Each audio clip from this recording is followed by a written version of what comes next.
pagi, saya akan sampaikan kepada Anda mengapa orang gagal dan mengapa orang berhasil. Ada 3 hal. Yang pertama yaitu ilmu tapi tidak masuk ke dalam hati. Yang kedua, ilmu tapi tidak saling melengkapi. Yang ketiga, ilmu tapi tiada aksi. Baik, saya akan jelaskan dulu 7 ilmu teori dasar yang harus kamu ketahui. Yang pertama adalah hidup harus punya jiwa yang luas dan rasa syukur. Yang kedua, hidup harus punya rasa cinta, mengasihi, dan harus senantiasa memberi. Yang ketiga, hidup harus punya visi. Yang keempat, hidup harus punya pegangan yang tinggi. Yang kelima, hidup harus beraksi.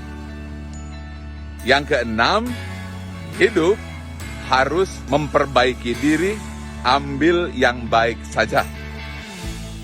Yang ketujuh, hidup harus mampu mendeteksi dan membuang sikap dan tindakan yang buruk. Nah, pertanyaannya adalah bagaimana supaya ini masuk ke hati? Jawabannya adalah repetisi atau pengulangan. Nah, pengulangannya seperti apa? Saya akan berikan kepada Anda 7 ayat yang harus dibaca berulang-ulang dan masukkan ke dalam hati agar bisa menjadi aksi. Yang pertama, ayatnya adalah setelah Bismillahirrahmanirrahim, Anda harus berjiwa luas. Yang disebut dengan hati yang lapang, penuh rasa syukur. Anda harus baca Alhamdulillahirabbil alamin. Yang kedua, hati penuh cinta, senantiasa memberi. Anda harus membaca Ar-Rahmanir-Rahim. Yang ketiga, visioner, bukan hanya dunia, sampai akhirat. Anda harus ucapkan Maliki Yaumiddin. Yang keempat, Anda harus punya integritas, komitmen kepada yang maha tinggi. Bacaannya, Iyyaka na'budu wa iyyaka nasta'in. Yang kelima, Anda harus action, jangan hanya teori. Lakukan dengan sepenuh jiwa. Ucapkan dari dalam suara perut. Ucapkan, Ihdinas sirotol mustaqim. Yang keenam, Anda harus senantiasa evaluasi diri. Mana hal-hal yang baik, seperti Kaizen. Ambil yang baik, buang yang buruk. Yang baiknya, ucapkan, Sirotol ladzina an'amta alaihim. Nah, yang terakhir, yang buruk-buruknya buang. Jangan diulang-ulang lagi.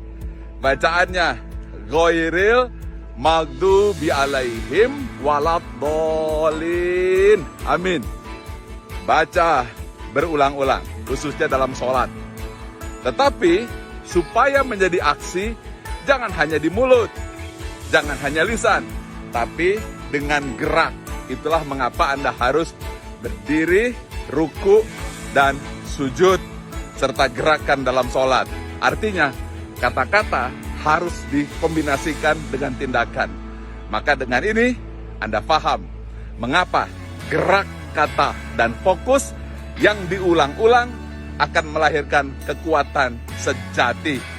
Salam sukses selalu, salam sehat, penuh semangat, sharing dan bagikan ke semua orang. Mudah-mudahan pahala untukmu. Semangat pagi!